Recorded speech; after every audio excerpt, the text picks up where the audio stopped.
concept of true success in Islam. True success in Islam is not based on temporary joys and comforts of worldly life, but is founded on eternal success in the hereafter.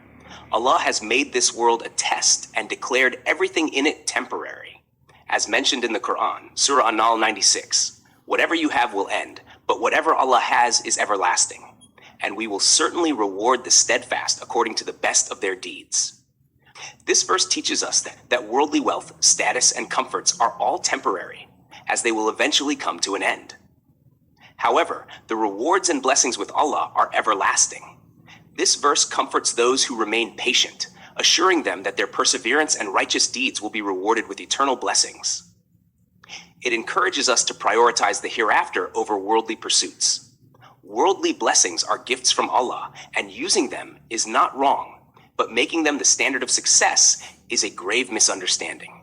The Quran states, Surah Al-Hadid 20, "Know that this worldly life is no more than play, amusement, luxury, mutual boasting, and competition in wealth and children.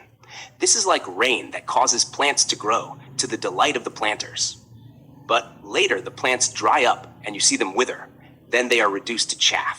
And in the hereafter, there will be either severe punishment or forgiveness and pleasure of Allah, whereas the life of this world is no more than the delusion of enjoyment."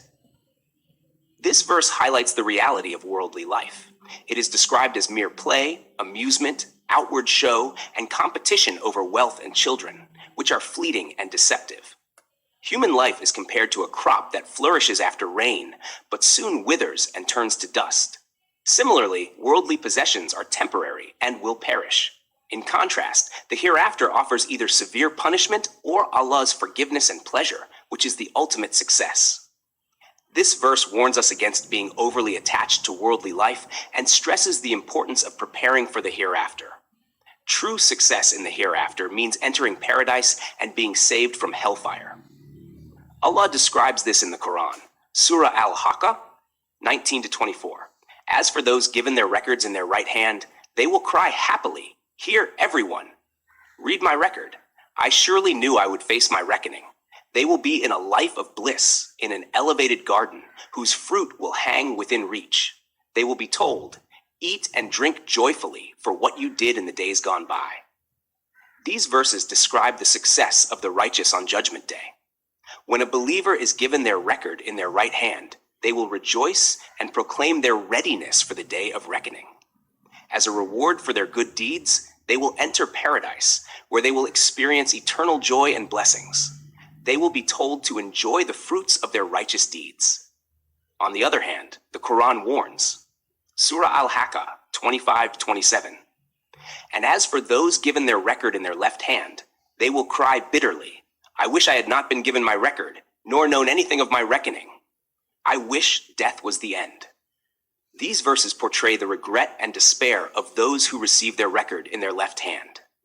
They will wish they had never been held accountable for their deeds and will long for an end to their existence.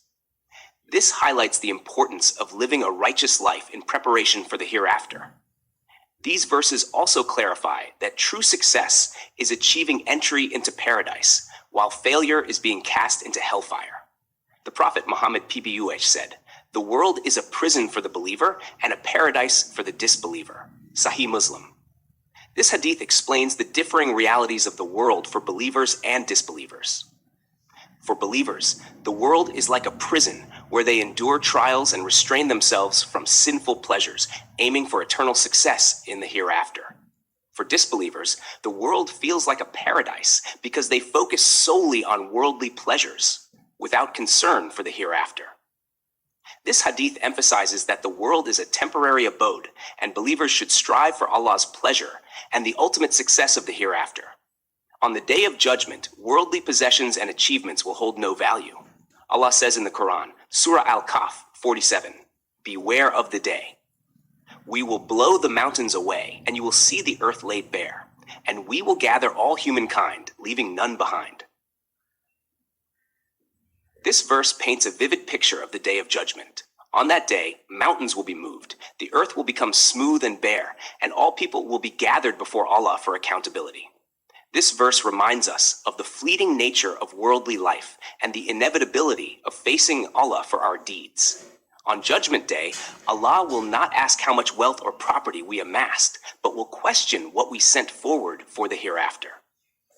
The Qur'an says, Surah Al-Hashr 18, O believers, be mindful of Allah, and let every soul look to what deeds it has sent forth for tomorrow, and fear Allah, for certainly Allah is all aware of what you do. This verse emphasizes self-accountability and preparing for the hereafter. Believers are urged to reflect on their deeds and strive for Allah's pleasure. Allah's awareness of all actions serves as a reminder to live a righteous life, prioritizing eternal success over temporary worldly gains.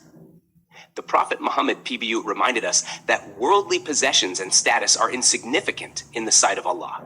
He said, on the day of judgment, a person's feet will not move from their place until they are asked 4 questions. How did they spend their life? How did they act upon their knowledge? From where did they earn their wealth, and where did they spend it? And how did they utilize their body? Tirmidhi. This hadith emphasizes the accountability every individual will face on Judgment Day. It highlights the importance of utilizing life, knowledge, wealth, and physical abilities in ways that please Allah.